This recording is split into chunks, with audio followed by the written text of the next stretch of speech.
Jenaka anak Melayu. Teriak bising dengan suara tetap kita dengar merdu. Jenaka anak Melayu. Tari kaki sini sana masih ada segan dan silu. Jenaka anak Melayu. Berkulit putih itu hebat. Tak pernah pun rasa kami nak tiru. Jenaka anak Melayu. Andai tersilap kata, tersalah tingkah, jangan dihina, jangan dimaki. Tegur kami satu persatu. Jenaka anak Melayu. Yang lama tak hilang, bantu didik kami budak yang baru. Jenaka anak Melayu. Gagah Arjuna Helang tetap hinggap di pohon semalu. Jenaka anak Melayu. Maafkan kami, berjenaka cara Melayu. Di mana bumi dipijak, di situ langit dijunjung, kami semat di dalam kalbu.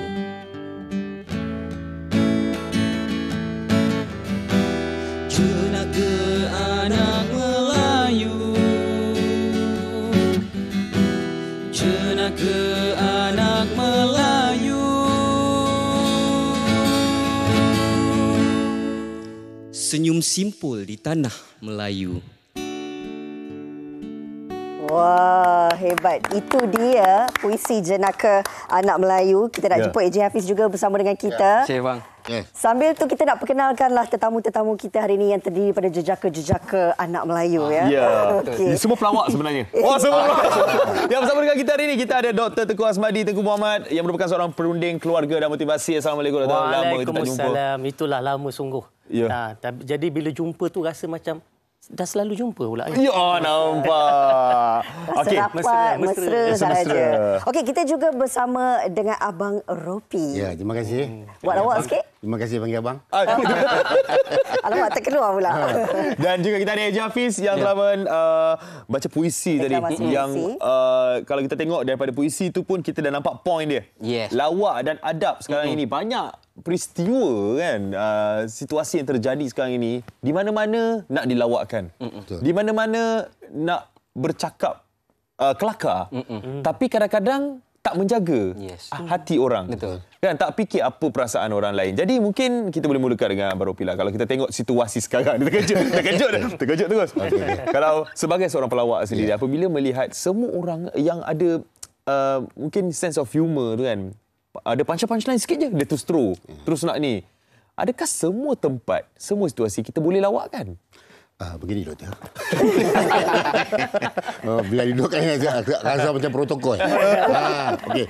Sebenarnya macam saya lain. Mungkin setiap pelawak-pelawak yang ada ni dia lain pendirian. Macam saya paling takut kalau kita terlepas cakap. Pasal kadang-kadang bila kita dah buat lawak ni, orang dah gelak. Kita datang tu seronok kan. Benda tu kita kena jaga. Jadi kalau macam saya ni, saya lebih berhati-hati lah. Tambah zaman sekarang ni kan.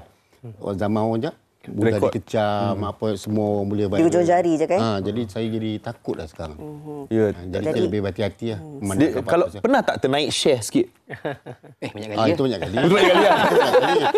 Pelawak ni dia bila dia buat persembahan, bila orang dah naik, memang dia akan ni lah bila dengar Bukan. Dia cuba lagi. Gitu ni. Tapi benda tu lah saya cakap, kita kena cepat berfikir, bukan spontan cari idea tu. Lawak ni kan kita spontan laju kan. Tapi benda tu pun kita kena fikir, Boleh ke tak boleh? Boleh tak boleh kan? Kena cepat. Faham? Takut terjadi yang tak elok lah. Masih lagi ada adab yang perlu dijaga. Doktor, ini yang kita nak bualkan. Sebenarnya bila sebut tentang lawak, dia adalah lumrah dalam kehidupan kita. Kita borak ni pun je kita boleh selit lawak. Sebab dia menghiburkan dan dia menyeronokkan. Tetapi kena tahu batasan dan sepadan. Bila dah tak ada adab, adakah kita nak melihat, wah, kita ni negara maju. Contoh, negara maju tapi hilang adab, hilang kesopanan kita dalam berlawak. Dia, kalau kita tengok dalam kita melakukan lawak jenaka dan sebagainya, kita kena jaga hati orang. Hati orang yang perlu kita jaga. Dan apa yang paling penting sekali, kalau kita ni, kalau rakyat Malaysia, kita ada 3 benda yang kita kena jaga betul-betul. Iaitu agama, raja-raja, bangsa. Jangan sentuh benda-benda macam ni dalam lawak kita. Sebab apa? Kalau kita sentuh, tersalah sentuh jadi sensitif. Dan kita juga kena jaga maruah orang. Kita jangan nak aibkan orang, malukan orang, sakitkan hati orang. Dan kadang-kadang demi konten, maka mereka ni sanggup buat apa sahaja. Sehingga kan tak fikir apa akan berlaku. Dan seperti mana kita tahu, kadang-kadang ada orang konten tu, walaupun dia tahu konten tu tak bagus, maka dia nak dapat populariti, nak dapat ramai pengikut, follower, orang tengok, rating naik.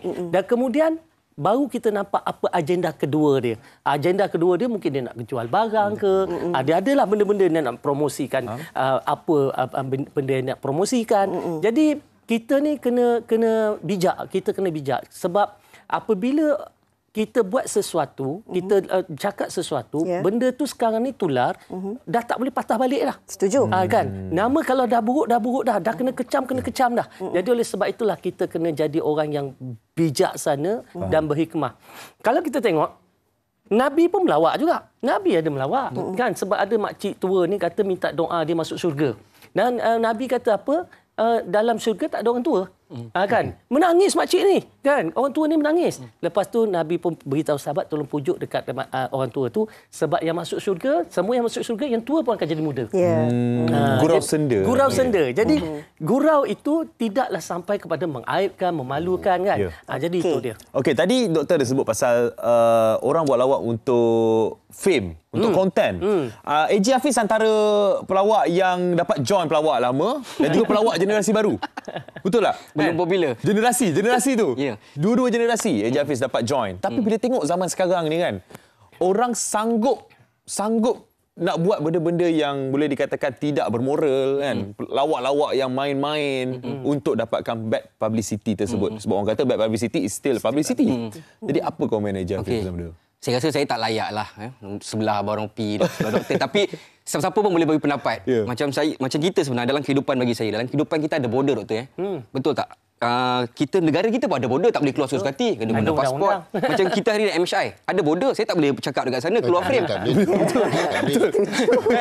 Itu dah lawak dah tu. Itu dah lawak dah. Komedi sendiri ada border. Kan? So, saya selit sikit. Han sebut pasal border tadi. Jangan pegang perah ni, pegang perah sini. Itu dah langgar border tu. Langgar border. Perah ada kan? Betul. Okay. Langgar border. Ulang balik lah. Ada border kat situ. Letak border lah. Jadi, komedi sendiri ada border. Maknanya kalau kita, macam contoh, border mungkin di Eropah, di Barat mungkin. So, dia punya keterbukaan dia mungkin luas. Betul tak, doktor? So, kita ada adab dan budaya kita bagi pandangan saya lah. So, kalau kita terkeluar daripada border yang macam langgar 3R, race, religion dengan royalty, itu mungkin akan menyebabkan orang tersinggung. Betul. So, saya rasa kalau untuk generasi baru dan muda, sepatutnya diorang tahulah di mana ruang untuk diorang komedi supaya tidak terkeluar border tu tadi. Itulah pentingnya ilmu. Tahu untuk membezakan yang mana yang boleh dijadi bahan lawak dan yang mana yang perlu menjaga sensitiviti masyarakat. Sebelum kita nak teruskan perbincangan, kita juga nak kongsikan pandangan penonton kita berkenaan dengan topik hari ini. Yes, apa pandangan orang ramai mengenai lawak dan masyarakat ni? Jom kita tengok. Silakan.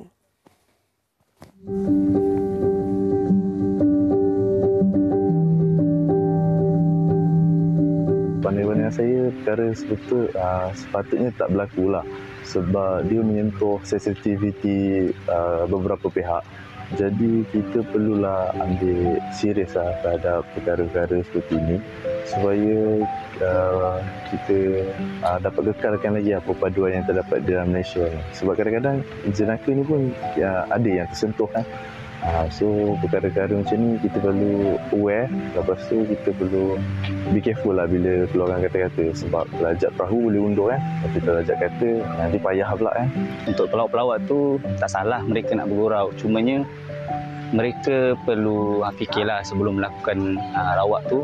Bahan jenaka tu bukan bahan yang sesuatu boleh digunakan untuk memainkan perasaan orang lain ataupun cara mereka melawak tu menyebabkan tersinggung hati audiens mereka.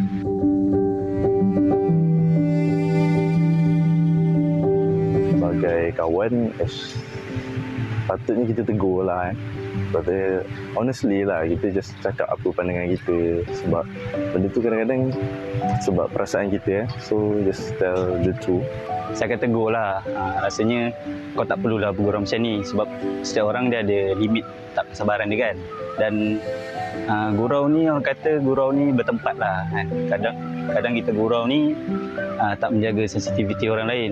Jadi benda tu boleh menyebabkan berlaku pergaduhan, perselisihan faham dan banyak lagi lah boleh mengundang. Beringatlah bergurau, bukan bergurau tidak pada tempatnya.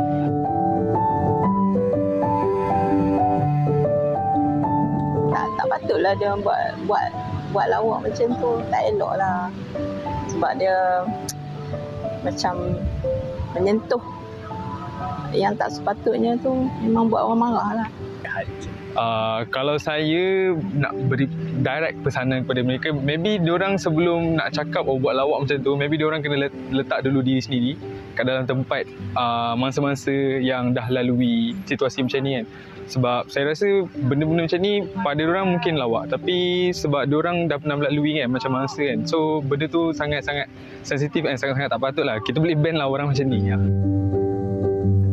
Okay, kalau kita tengok rata-rata pandangan orang ramai semua setuju. Lawak tu perlu ada adab. Walaupun kita nak lawak, kita nak bagi orang gelak, tapi tetap kita kena fikir apa cara yang positif untuk kita sampaikan kepada orang ramai.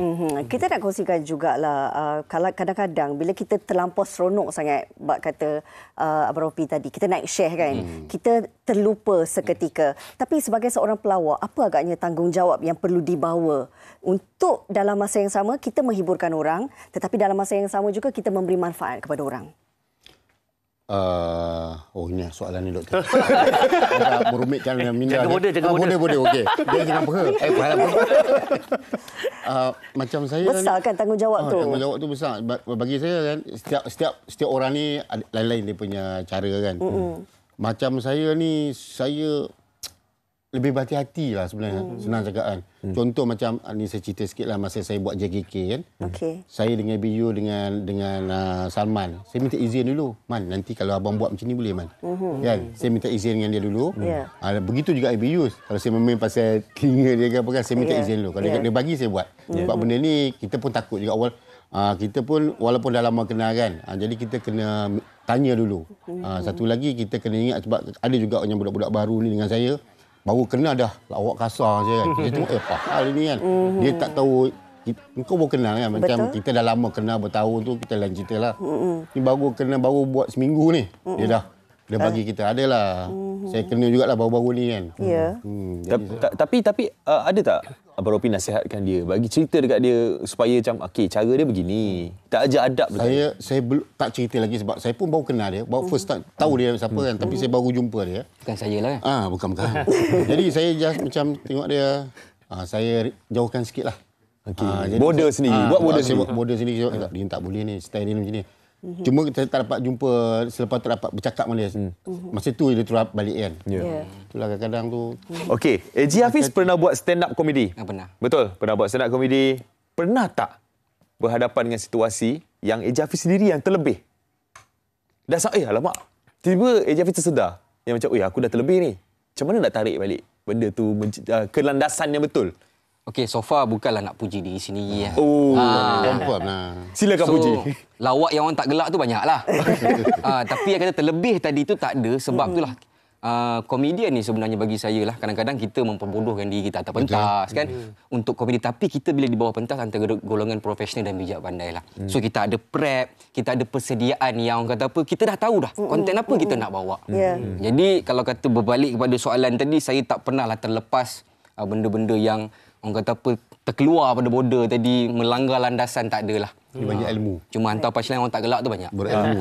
Kami seorang pelawak yang berilmu. Itu kita lihat doktor dari sudut mereka ini memegang ia sebagai satu kerjaya. Tetapi dalam kehidupan seharian kita memang melawak. Kita memang akan bersenda gurau.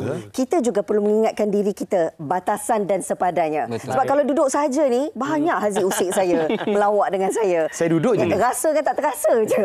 Tapi bagaimana kita nak jaga tu doktor? Okey, pertama antara perkara yang kita perlu jaga ialah bila kita nak melawak, adakah lawak kita itu boleh membawa kepada bahaya? Contoh budak-budak ni pelajar-pelajar sekolah, kan kawan nak duduk ditarik kursi. Akan melawak juga tu, nak bergurau dan sebagainya. Tetapi kita dah ada kes yang kita baca bahawa kawan lumpuh sepanjang hayat kerana masalah tulang belakang jatuh tu tadi. Ini melawak yang tak patut dilakukan. Kasar kan. Kadang dia tak fikir, Jadi sebab itu penting kadang-kadang anak-anak kita pesan dalam melawak. Dan juga menghina fizikal seseorang, body shaming. Kan dah ke orang tu gemuk ke, orang tu rambut dia kerinting ke apa ke, tak payah kita jadikan itu sebagai bahan lawak. Sebab apa? Sebab kita belum tentu dia suka dengan apa yang kita lawakkan pada dia, menyebabkan semua orang ketawa. Dan yang ketiga, saya tengok ada di antara pelawak-pelawak yang suka ambil unsur-unsur cerita-cerita lucah, cerita-cerita seks, bawa masuk, dia buat main benda-benda macam tu. Pada saya, benda ni menunjukkan kita ni kurang matang dalam berlawak. Kan? Sebab apa? Sebab bila kita ambil benda-benda macam, kita kena faham yang depan kita ni ada anak-anak kecil, ada budak-budak yang tengok. Jadi bila kita buat katakan lawak-lawak yang tak patut tu, tak patut kita lakukan. Dan begitu juga sekarang dah zaman kita ada prank. Semua nak prank. Kan? Dan saya masih ingat lagi, ini live masa dekat satu radio yang mana dia cuba prankkan orang tu. Jadi orang tu dah menangis tau. Jadi sebelum dia nak beritahu bahawa ini hanya prank, orang tu dah letak telefon dan dia telefon bertalu-talu dah tak angkat dah. So kita rasa macam mana orang tu punya emosi, kecewa. Jadi itu adalah antara perkara yang tak sesuai dengan budaya kita lah. Jadi sebab tu bila kita nak melawak, kita nak buat konten ke apa, kita kena ada batasan-batasan, kita kena faham apa yang boleh dan apa yang tak boleh. Jangan sampai mencalar emosi seseorang. Ya, betul. Jangan sampai melibatkan negara juga. Betul. Dan bila terjadi satu isu hari itu, ada yang menyentuh soal negara dan tragedi MH370, sampaikan Singapura sendiri yang memohon maaf kepada Malaysia disebabkan pelawak tersebut mempersendakan tragedi tersebut. Jadi benda tu sebenarnya dah lebih daripada 3R tadi tu. Dia dah sentuh 3R tadi kan. Dia sentuh bangsa. Jadi Abang Ropi. Terus nervous. Apa yang saya nak bentangkan di sini? Semua soalan saya suka mai. Sedih ke? Saya rasa itu elok tanya dia lah. Saya pula. Ini pandai bercakap. Ini boleh kot. Okey, tapi bila benda yang sampai jadi seperti ini Singapura sendiri mohon maaf disebabkan pelawak tersebut, dan pelawak tu bukan warga negara tersebut dah. Okey, kita pas. Sip Eji Hafiz untuk jawab soalan ni. Apabila ini yang dikatakan melanggar border tersebut. Betul-betul border ni sebelah kita je. Okey, kalau kita tengok diorang tu dah memang salah lah. Yang komedian ni buat dah salah. Cuma dekat sini, kalau saya mungkin agak keras jugalah. Ada juga kita punya komedian dekat sini yang underground yang membalas dengan roasting. Roasting ni mana bahan balik. So bagi saya, ini pendapat saya secara peribadi, tak tahulah betul tak betul. Saya rasa ini pun salah. Kan dia macam budak-budak punya bergaduh lah. Tengok sana semua. Contoh, bila gaduh, mak kau hijau, mak kau hijau. Kalau budak punya level, dia akan balas, mak kau kelabu. Dia tukar colour. So kalau orang yang matang, dia okey, alhamdulillah mak aku bukan hijau, mak aku elok je. Betul tak? So kalau kita ada balasan, maknanya dia orang dah kutuk kita melebihi 3R tadi, kita pun balas benda yang sama. Jadi apa beza kita dengan dia? Apa beza kita dengan dia? Dan adab dan budaya kita tak ada. So kita Sama sepatutnya menjaga juga adab dan budaya kita. Dia ambil sama. Sama lah. Kita rasa Abang Ropi macam ada sesuatu nak dikatakan. Abang Ropi. Silakan. Apa pula? Tadi.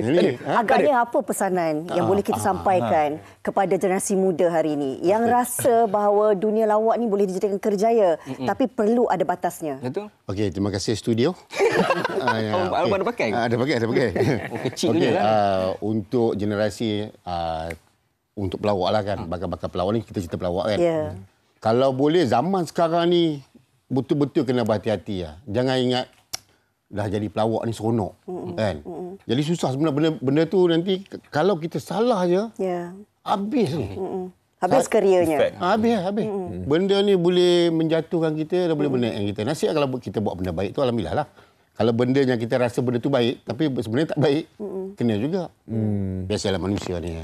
Ada orang suka kita, ada orang tak suka. Kalau orang suka, orang akan backup. Orang tak suka, lagilah. Betul kan? Dikecam. Itulah pengalaman kan. Dah settle dah. Okey, tapi doktor, mungkin ada antara adab-adab yang doktor nak share dengan mungkin penonton kita, ada yang berimpian, bercita-cita nak jadi seorang pelawak kan, nak jadi seperti Ropi, nak jadi seperti Eji Hafiz. Kita juga kan? Ya, betul. pada saya mudah je. Kalau kita kita ada cita-cita nak jadi pelawak. Yang pertamanya sekali kita ambil contoh-contoh pelawak-pelawak legenda. Kalau kita tengok Tan Sri P. Ramlee, filem dia banyak yang kita lawak, yang mana tapi di sebalik lawak itu dia ada moral, cerita ataupun sesuatu yang dia nak sampaikan sebagai satu pengajaran. Kadang-kadang kita dah 10 kali tengok, kita tahu apa dia nak buat, kita dah ketawa dulu. Kan maknanya tadi betapa tak jemu. Kan sebab apa? Sebab dia tidak membawa unsur-unsur yang memusnahkan, memudaratkan. Sebab tu kita boleh tengok 10 kali. Kalau katakan sesuatu itu memudaratkan, kita tengok sekali, lepas tu kita pun dah tak nak tengok dah. Jadi itu satu. Yang kedua, bila kita nak jadi pelawak, kita kena sentiasa buat persediaan, rehearsal. Kita tak boleh, mungkin orang kata kita pergi ke situ, kita boleh melawak spontan. Sebenarnya, dia melawak spontan tu, dia boleh melawak spontan sebab apa? Dia dah banyak kali rehearsal sebenarnya untuk lawak-lawak dia. Jadi duduk di situ, kadang-kadang apa dia cakap tu spontan daripada pengalaman lepas dia. Yang mana tak jadi sesuatu yang memudaratkan. Yang tak boleh, tak fikir apa, tak ada apa, terus kata aku nak cakap pasal ni, terus berdiri bercakap. Kemudian baru tepuk dahi menyesal. Jangan marah, kita bincang nak beranak. Oh ya kan? Pegang sangat tadi tu. Tak marah. Sebab kata tadi nasihat. Nasihat, awak pernah kena nasihat dalam kursus motivasi kan? Nasihat Dr. Tengku Asmadi tak ada nasihat pelan-pelannya. Kena marah. Kena marah. Jadi oleh sebab tu, apa yang saya pentingkan ialah kita kena tahu adab kita, perkara yang boleh, perkara tak boleh, sensitiviti masyarakat. Kita ada India, kita ada Cina, kita ada Melayu, kita ada Kadazan, Iban, kita ada semua. Belajar sensitiviti masyarakat kita. Jangan kerana aku ni pelawak Melayu, aku tak tahu orang Cina punya pantang larang. Tak boleh. Kita hidup bermasyarakat. Perpaduan kena jaga. Kan kalau kita bercakap tiba-tiba sensitif kepada kaum lain, maka kita kena belajar minta maaf. Ini penting, tak jatuh maruah kita kalau kita minta. Itu ayat yang paling utama lah, ayat magic word orang kata kan. Kalau saya boleh tambah sikit lagi. So sebagai komedian lah, entertainer kan. Macam doktor cakap, sebelum kita melakukan sebuah komedi tu, kita buat preparation kerana kita nak di akhirnya dapat penonton ketawa, bukan terluka. Mendalam tu. Itulah yang jadi sekarang. Ada yang terluka, kan? Ada yang terluka. Tapi itulah bila dah ada yang minta maaf, bolehlah perbaiki sedikit hubungan tersebut. Jadi nasihat doktor tadi bukan setakat boleh digunakan oleh pelawak-pelawak, tapi boleh juga digunakan oleh semua orang yang mana nak melawak dengan kawan-kawan atau dengan keluarga. Tetap ada batasnya. Dan terima kasih juga kita nak ucapkan kepada AJ Hafiz yang sini. AJ Hafiz, Ahmad Ropi dan juga doktor bersama kita hari ini. Perkongsian yang pastinya memberi manfaat dan juga untuk kesedaran diri kita sendiri. Melawak perlu ada batasan, perlu ada sepadan. Bak kata AJ Hafiz.